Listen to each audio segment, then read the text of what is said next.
देश में नीचे से सुगबुगाहट है, छटपटाहट है और जो व्यवस्था के बने हुए रास्ते हैं, गलियां हैं, उनके दरवाजे बंद हो गए। अब तक जो भी ये कॉकरोच जनता पार्टी थी, जो थी वो हंसी मजाक भी था, कुछ गुस्सा भी था, कुछ सैटायर भी था, लेकिन उसको बैन करना अब एक गंभीर बदलाव की शुरुआत हो सकता है।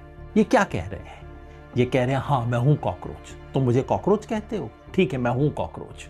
वो कॉकरोच हूं जो तुम्हें तुम्हारे गटर की हकीकत बता रहा है। सर, कॉकरोच जनता पार्टी जो सोशल मीडिया पर मजाक मजाक में एक मीम से शुरू हुई, क्या आपको ये किसी आंदोलन की तरफ बढ़ती दिख रही है या सिर्फ ये लोगों का गुस्सा है जो कुछ चुटकुलों में, कुछ मजाक में खत्म हो जाएगा? मजाक, ह्यूमर, चुटकुला अपने आप में हमेशा किसी ना किसी दर्द से जुड़ा होता है, इसलिए उस मजाक का विश्लेषण हम मजाक में नहीं कर सकते।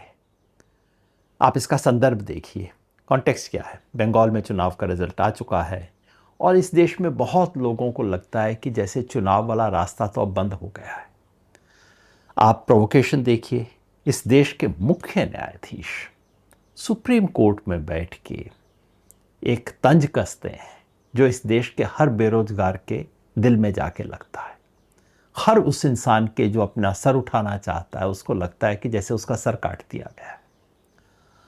आप इसका सिंबल देखिए, कॉकरोच, जिसको आप वो करते हैं, समझते हैं गलीच है, और उसको आप एक तरह से मुकुट की तरह धारण कर रहे हैं, है ना।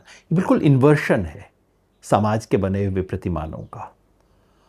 और आप इसकी ओवरऑल टाइमिंग देखिए, मोदी सरकार जो 2 साल पहले सत्ता में आई, पावर थी लेकिन डोमिनेंस नहीं थी इस बार, और लेजिटिमेसी तो थी ही नहीं।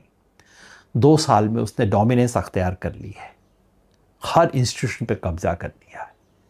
और इतिहास गवाह है कि जब जब ऐसा होता है तब तब कोई ना कोई विरोध, विद्रोह न जाने कहाँ से पैदा होता है। 1971 में इंदिरा गांधी ऐसी ही डोमिनेंट मेजॉरिटी लेके आई थी, इससे बहुत बड़ी। 74 में जयप्रकाश आंदोलन शुरू होता है। 80 में राजीव गांधी ऐसी मेजॉरिटी लेके आए। 83 में असम आंदोलन शुरू होता है। इसी संदर्भ में आप 2009 में यूपीए सरकार आई, 2011 में अन्ना आंदोलन शुरू होता है, और इसी तरह से 2 साल बाद, 2019 के 2 साल बाद किसान आंदोलन शुरू